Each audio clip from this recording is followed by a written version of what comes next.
ನಮಸ್ಕಾರ, ಪಾಕಶಾಸ್ತ್ರ ಚಾನಲ್ಗೆ ಸ್ವಾಗತ. ನಾನು ಸುರೇಖಾ ತಳವಾರ್. ಇವತ್ತು ನಾನು ಪಡವಲಕಾಯಲ್ಲಿ ಒಂದು ಗ್ರೇವಿ ಮಾಡಿ ತೋರಿಸ್ತೀನಿ. ಈ ಗ್ರೇವಿ ಮುದ್ದೆ, ಅನ್ನ, ಚಪಾತಿ, ದೋಸೆ ಎಲ್ಲದಕ್ಕೂ ಕಾಂಬಿನೇಷನ್ ತುಂಬಾ ಚೆನ್ನಾಗಿರುತ್ತೆ. ತುಂಬ ಈಸಿಯಾಗಿ ಕೂಡ ಮಾಡ್ಕೋಬಹುದು. ಈ ಪಡವಲಕಾಯಿ ಕೂಡ ನಮ್ಮ ಕೈ ತೋಟದಲ್ಲೇ ಬೆಳೆದಿದ್ದೀವಿ. ಒಂದು 2 ಪಡವಲಕಾಯಿ ಬಿಟ್ಟಿತ್ತು. ಆ ಪಡವಲಕಾಯಲ್ಲಿ ನಾನಿವತ್ತು ಗ್ರೇವಿ ಮಾಡಿ ತೋರಿಸ್ತಾ ಇದ್ದೀನಿ. ತುಂಬ ಟೇಸ್ಟಿಯಾಗಿ ಬರುತ್ತೆ ಮತ್ತು ಮಾಡೋದು ಕೂಡ ತುಂಬಾ ಸುಲಭ ಇದೆ. ಈ ಪಡವಲಕಾಯಿ ಬಳ್ಳಿನ ನಾವು ಮನೆ ಹತ್ತಿರ ಒಂದು ಚಿಕ್ಕ ಜಾಗದಲ್ಲಿ ಕೂಡ ಬೆಳ್ಕೋಬಹುದು. ಬಳ್ಳಿ ಹಬ್ಬದಕ್ಕೆ ಜಾಗ ಇದ್ದರೆ ಸಾಕು. ಇದಕ್ಕೆ ಏನೇನು ಸಾಮಗ್ರಿಗಳು ತೊಗೊಂಡಿದ್ದೀನಿ ಅಂತ ನೋಡೋಣ. 2 ಪಡವಲಕಾಯಿ ಇದೆ. ನಾನು ಇದಕ್ಕೆ ಒಂದು 2 ರಿಂದ 3 ಟೇಬಲ್ ಸ್ಪೂನ್ ಕಡಲೆಬೇಳೆ ನೆನೆಸ್ಬಿಟ್ಟು ತೊಗೊಂಡಿದ್ದೀನಿ. ಸ್ವಲ್ಪ ತೆಂಗಿನಕಾಯಿ ಬೇಕಾಗುತ್ತೆ, 2 ಈರುಳ್ಳಿ, 2 ಟೊಮೆಟೊ, ಸ್ವಲ್ಪ ಕೊತ್ತಂಬರಿ ಸೊಪ್ಪು, ಚಕ್ಕೆ, ಲವಂಗ, 1/4 ಟೇಬಲ್ ಸ್ಪೂನಷ್ಟು ಜೀರಿಗೆ ತೊಗೊಂಡಿದ್ದೀನಿ. ಶುಂಠಿ, ಬೆಳ್ಳುಳ್ಳಿ ಸ್ವಲ್ಪ ಕರಿಬೇವು ಬೇಕಾಗುತ್ತೆ. 1.5 ಟೇಬಲ್ ಸ್ಪೂನಷ್ಟು ನಾನು ಅಚ್ಚ ಖಾರದ ಪುಡಿ ತೊಗೊಂಡಿದ್ದೀನಿ. 1.5 ಟೇಬಲ್ ಸ್ಪೂನಷ್ಟು ಎಣ್ಣೆ, ಅರಿಶಿನ ಪುಡಿ 1/4 ಟೇಬಲ್ ಸ್ಪೂನಷ್ಟು, ಗರಂ ಮಸಾಲ 1/4 ಟೇಬಲ್ ಸ್ಪೂನಷ್ಟು ತೊಗೊಂಡಿದ್ದೀನಿ. ಒಗ್ಗರಣೆಗೆ 2 ಒಣಮೆಣಸಿನಕಾಯಿ, 1/4 ಟೇಬಲ್ ಸ್ಪೂನಷ್ಟು ಸಾಸಿವೆ, ರುಚಿಗೆ ತಕ್ಕಷ್ಟು ಉಪ್ಪು. ಇಷ್ಟು ಸಾಮಗ್ರಿಗಳನ್ನು ನಾನು ತೊಗೊಂಡಿದ್ದೀನಿ. ಈಗ ಯಾವ ಥರ ಮಾಡೋದು ಅಂತ ನೋಡ್ಕೊಳ್ಳೋಣ. ಪಡವಲಕಾಯಿನ ಮೇಲಿರೋ ಸಿಪ್ಪೆನ ತೆಗಿಬೇಕು. ಸಿಪ್ಪೆ ಅಂದರೆ ಸೌತೆಕಾಯಿ ಥರ ತೆಗಿಯೋದಲ್ಲ. ಈ ಥರ ಸುಮ್ಮನೆ ಜಸ್ಟ್ ಈ ಥರ ಸೌರು ಬಿಟ್ಟು ಮೇಲಿರೋದು ಬಿಳಿ ಸಿಪ್ಪೆನ ನಾವು ತೆಗೆದ್ರೆ ಸಾಕು. ಚಾಕುವಲ್ಲಿ ನೋಡಿ ನಾನು ಈ ಥರ ತೆಗಿತಾ ಇದ್ದೀನಿ. ಈ ಥರ ತೆಗೆದ್ರೆ ಸಾಕು. ಇದಿದ್ದರೆ ಟೇಸ್ಟ್ ಅಷ್ಟು ಚೆನ್ನಾಗಿ ಬರಲ್ಲ. ಹಾಗಾಗಿ ಅದನ್ನು ಮೇಲಿರೋದನ್ನು ಸೌರ್ಕೊಂಡು ತೆಗಿಬೇಕಾಗತ್ತೆ. ಕಟ್ ಮಾಡಿ ಒಳಗಡೆ ಇರೋ ಬೀಜ ಕೂಡ ತೆಗಿಬೇಕು. ಬೀಜ ಹಾಕಿದ್ರೆ ಸ್ವಲ್ಪ ಕಹಿ ಬರುತ್ತೆ. ಹಾಗಾಗಿ ನಾವು ಗ್ರೇವಿಗಾಗಲಿ ಪಲ್ಯಗಾಗಲಿ ಇರೋ ಬೀಜನೆಲ್ಲ ಇದನ್ನು ತೆಗೆದು ಬಿಡಬೇಕಾಗತ್ತೆ. ನೋಡಿ, ಈ ಥರ ತಕ್ಕೊಂಡು ನಿಮಗೆ ಚಿಕ್ಕದಾದ್ರೂ ಬೇಕು, ಚಿಕ್ಕದು ದೊಡ್ಡದು ಯಾವ ಥರ ಬೇಕೋ ನೀವು ಪಡವಲಕಾಯಿನ ಕಟ್ ಮಾಡ್ಕೋಬಹುದು. ನಾನು ಚಿಕ್ಕದಾಗಿ ಕಟ್ ಮಾಡ್ತಾ ಇದ್ದೀನಿ. ನೋಡಿ, ಈ ಥರ ಕಟ್ ಮಾಡಿಕೊಂಡು ತೊಗೊಂಡಿದ್ದೀನಿ.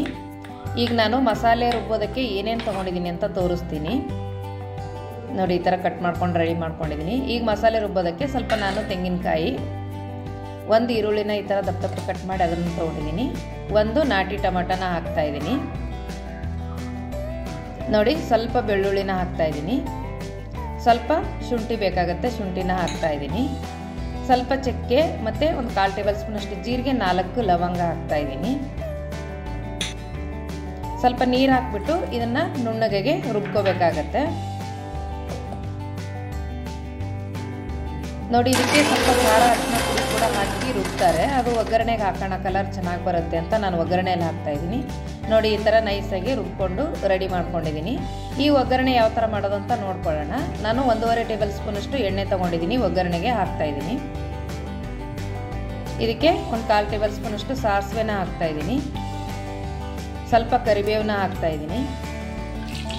1 ಈರುಳ್ಳಿನ ಸ್ವಲ್ಪ ಸಣ್ಣದಾಗಿ ಕಟ್ ಮಾಡಿ ತೊಗೊಂಡಿದ್ದೀನಿ, ಅದನ್ನು ಹಾಕ್ತಾ ಇದ್ದೀನಿ. ಸ್ವಲ್ಪ ಹೊತ್ತು ಇದು ಹುರಿಬೇಕಾಗತ್ತೆ. 1 ಒಣಮೆಣಸಿನ್ಕಾಯಿ ಹಾಕ್ತಾ ಇದ್ದೀನಿ. ಇದು ಬ್ಯಾಡಗೆ ಮೆಣಸಿನ್ಕಾಯಿ. ಒಗ್ಗರಣೆಗೆ ಹಾಕಿದ್ರೆ ಟೇಸ್ಟು ಚೆನ್ನಾಗಿ ಬರುತ್ತೆ. ಸ್ವಲ್ಪ ಬೇಕು ಅಂದರೆ ಇಂಗು ಕೂಡ ಹಾಕೋಬಹುದು, ಚೆನ್ನಾಗಿ ಬರುತ್ತೆ ಟೇಸ್ಟು. ಸ್ವಲ್ಪ ನಾನೀಗ ಒಗ್ಗರಣೆಯಲ್ಲಿ ನೋಡಿ ಅರಿಶಿನ ಪುಡಿ ಹಾಕ್ತಾ ಇದ್ದೀನಿ. ಸ್ವಲ್ಪ ಗರಂ ಮಸಾಲ 2 1/4 ಟೇಬಲ್ ಸ್ಪೂನಷ್ಟು ಹಾಕ್ತಾ ಇದ್ದೀನಿ. ಅಚ್ಚ ಖಾರದ ಪುಡಿ ನೀವು ಹೆಚ್ಚು ಕಡಿಮೆ, ಖಾರ ಜಾಸ್ತಿ ಬೇಕು ಅನ್ನೋರು ಜಾಸ್ತಿ ಹಾಕೊಬಹುದು. ನಾನು 1.5 ಟೇಬಲ್ ಸ್ಪೂನಷ್ಟು ಹಾಕ್ತಾ ಇದ್ದೀನಿ. ಇದನ್ನು ಹಾಕಿ ಜಸ್ಟ್ ಈ ಎಣ್ಣೆಯಲ್ಲಿ ಮಿಕ್ಸ್ ಮಾಡಿದ್ರೆ ಸಾಕು. ರುಬ್ಬಿರೋ ಮಸಾಲೆನ ಇದಕ್ಕೆ ಹಾಕೋಬೇಕು. ರುಬ್ಬಿರೋ ಮಸಾಲೆಕ್ಕಿಂತ ಮೊದಲು ನಾವು ಈ ಪಡವಲಕಾಯಿನ ಹಾಕಿ ಇದೇ ಎಣ್ಣೆಯಲ್ಲಿ ಸ್ವಲ್ಪ ಹೊತ್ತು ಹುರ್ಕೊಂಡ್ರೆ ಪಡವಲಕಾಯಿ ಟೇಸ್ಟ್ ಚೆನ್ನಾಗಿ ಬರುತ್ತೆ. 1 ನಿಮಿಷ ನಾನು ಇದೇ ಎಣ್ಣೆ ಹಾಗೂ ಈ ಮಸಾಲೆಯಲ್ಲಿ ನಾನು ಪಡವಲಕಾಯಿನ ಹುರ್ಕೋತಾ ಇದ್ದೀನಿ. 1 ನಿಮಿಷ ಹುರಿದಾದ್ಮೇಲೆ ರುಬ್ಬಿರೋ ಮಸಾಲೆನ ಹಾಕ್ತಾ ಇದ್ದೀನಿ. ನೋಡಿ, ಇದು ಚೆನ್ನಾಗಿ ಈಗ ಸ್ವಲ್ಪ ಹೊತ್ತು ಫ್ರೈ ಮಾಡ್ಕೊಂಡಿದ್ದೀನಿ. ಈಗ ನಾನು ರುಬ್ಬಿರೋ ಮಸಾಲೆನ ಹಾಕ್ತಾ ಇದ್ದೀನಿ. ಈ ರುಬ್ಬಿರೋ ಮಸಾಲೆ ಕೂಡ ಹಸಿ ವಾಸನೆ ಹೋಗೋವರೆಗೂ ಚೆನ್ನಾಗಿ ನಾವು ಇದನ್ನು ಫ್ರೈ ಮಾಡ್ಕೋಬೇಕು. ಇದು ಸ್ವಲ್ಪ ಕಡಿಮೆ ಉರಿಯಲ್ಲಿಟ್ಟಾದರೂ ನಾವು ಇದನ್ನು ಚೆನ್ನಾಗಿ ಹುರ್ಕೋಬೇಕು. ತಳ ಹತ್ತುತ್ತೆ ಅನ್ನೋದಾದರೆ ಸ್ವಲ್ಪ ಉಪ್ಪು ಹಾಕ್ಬಿಟ್ಟು ಹುರ್ಕೊಳ್ಳೋದ್ರಿಂದ ಅಷ್ಟು ಬೇಗ ತಳ ಹತ್ತಲ್ಲ. ಯಾಕಂದರೆ ಉಪ್ಪಿನಲ್ಲಿರೋ ನೀರಿನಂಶ ಬಿಟ್ಕೊಳ್ಳುತ್ತೆ. ಹಾಗಾಗಿ ತಳ ಬೇಗ ಹತ್ತಲ್ಲ. ನೋಡಿ, ನಾನೀಗ ಸ್ವಲ್ಪ ಉಪ್ಪು ಹಾಕ್ಬಿಟ್ಟು ಈ ಮಸಾಲೆನೆಲ್ಲ ಚೆನ್ನಾಗಿ ಫ್ರೈ ಮಾಡ್ಕೊತಾ ಇದ್ದೀನಿ. ಈ ಹಸಿ ವಾಸನೆ ಹೋಗದೇ ಇದ್ದರೆ ಸಾರು ಅಷ್ಟು ಚೆನ್ನಾಗಿ ಬರಲ್ಲ. ಹಾಗಾಗಿ ಇದು ಒಂದು 2 ರಿಂದ 3 ನಿಮಿಷ ಚೆನ್ನಾಗಿ ಈ ಥರ ನಾವು ಫ್ರೈ ಮಾಡ್ಕೋಬೇಕು. ಮತ್ತು ಸಣ್ಣ ಉರಿಯಲ್ಲಿ ಇಟ್ಕೊಂಡು ಮೇಲೆ ಮುಚ್ಚಳ ಮುಚ್ಚಿ ಇದನ್ನು ಫ್ರೈ ಮಾಡ್ಕೋಬೇಕು, ಇನ್ನೂ ಚೆನ್ನಾಗಾಗತ್ತೆ. ನೋಡಿ, ನಾನೀಗ ಮೇಲೆ ಮುಚ್ಚಳ ಮುಚ್ಚಿ ಹುರಿತಾ ಇದ್ದೀನಿ. ಇನ್ನೊಂದು ಸ್ವಲ್ಪ ಸೈಡಲ್ಲಿ ಎಣ್ಣೆ ಬಿಟ್ಕೊಂಡಿಲ್ಲ. ಹಾಗಾಗಿ ನಾನು ಇನ್ನೊಂದು ಸ್ವಲ್ಪ ಹೊತ್ತು ಮೇಲೆ ಮುಚ್ಚಳ ಮುಚ್ಚಿ ಇದನ್ನು ಫ್ರೈ ಮಾಡ್ಕೊತೀನಿ. ನೋಡಿ ಈಗ ಇದೆಲ್ಲ ಚೆನ್ನಾಗಿ ಈಗ ಫ್ರೈ ಆಗಿದೆ, ನೋಡ್ಬೋದು ನೀವು. ಅದು ಸೈಡಲ್ಲಿ ಸ್ವಲ್ಪ ಎಣ್ಣೆ ಬಿಟ್ಕೊತಾ ಇದ್ರೆ ಮಸಾಲೆ ಚೆನ್ನಾಗಿ ಫ್ರೈ ಆಗಿದೆ ಅಂತ ಅದು. ನೋಡಿ ಈಗ ಇದು ರೆಡಿ ಆಯಿತು. ಈಗ ನಾನು ಕಡಲೆಬೇಳೆನ ಹಾಕ್ತಾ ಇದ್ದೀನಿ. ನೋಡಿ ಈಗ ಕಡಲೆಬೇಳೆನ ಹಾಕ್ತಾ ಇದ್ದೀನಿ. ಇದು ಒಂದು 2 ಅವರ್ ನಾನು ಕಡಲೆಬೇಳೆ ನೆನೆಸಿಟ್ಟಿದ್ದೆ. ಸ್ವಲ್ಪ ನೆನೆದ್ರೆ ಸಾಕು. ಕಡಲೆಬೇಳೆ ಅಥವಾ ನಿಮ್ಗೆ ಬೇರೆ ತೊಗರಿಬೇಳೆ ಹಾಕೋದಾದರೆ ತೊಗರಿಬೇಳೆ ಕೂಡ ಹಾಕೋಬೋದು. ತೊಗರಿಬೇಳೆ ಬೇಗ ಬೆಂದು ಬಿಡುತ್ತೆ, ಹಾಗಾಗಿ ಕಡಲೆಬೇಳೆ ಹಾಕಿದ್ರೆ ಟೇಸ್ಟು ಚೆನ್ನಾಗಿರುತ್ತೆ. ಒಂದು ಫಾರಮ್ ಟೊಮೆಟೊನ ಈ ಥರ ದಪ್ಪ ದಪ್ಪ ಕಟ್ ಮಾಡಿ ಹಾಕಿದ್ದೀನಿ. ನಿಮ್ಗೆ ಯಾವ ಥರ ಗ್ರೇವಿ ಬೇಕೋ ಆ ಥರ ನೀವು ನೀರನ್ನ ಯೂಸ್ ಮಾಡ್ಕೋಬಹುದು. ನಾನು ತೀರಾ ಗಟ್ಟಿಗೆ ಮಾಡ್ತಿದ್ದೀನಿ, ಸ್ವಲ್ಪ ತೀರಾ ತಿಳುವಾಗೇನು ಮಾಡ್ತಿಲ್ಲ. ಅನ್ನಕ್ಕಂತಲ್ಲ, ಚಪಾತಿಗೆ ಮಾಡ್ತಾಯಿದ್ದೀನಿ, ಸ್ವಲ್ಪ ಗಟ್ಟಿ ಮಾಡ್ತಾಯಿದ್ದೀನಿ. ಅನ್ನಕ್ಕೆ ಬೇಕು ಅಂದರೆ ಇನ್ನೊಂದು ಸ್ವಲ್ಪ ಕೂಡ ತಿಳುವು ಮಾಡ್ಕೋಬಹುದು. ನನಗೆ ಇನ್ನೊಂದು ಸ್ವಲ್ಪ ಇದು ತೀರಾನೇ ಗಟ್ಟಿ ಆಗುತ್ತೆ ಅನಿಸುತ್ತೆ ಬೆಂದ ಮೇಲೆ, ಹಾಗಾಗಿ ಇನ್ನೊಂದು ಸ್ವಲ್ಪ ನೀರು ಹಾಕಿ ನಾನು ಇದನ್ನು ಮೇಲೆ ಮುಚ್ಚಳ ಮುಚ್ಚಿ 2 ವಿಸಿಲ್ ಬರೋವರೆಗೂ ಇದನ್ನು ಬೇಯಿಸ್ಕೊತೀನಿ.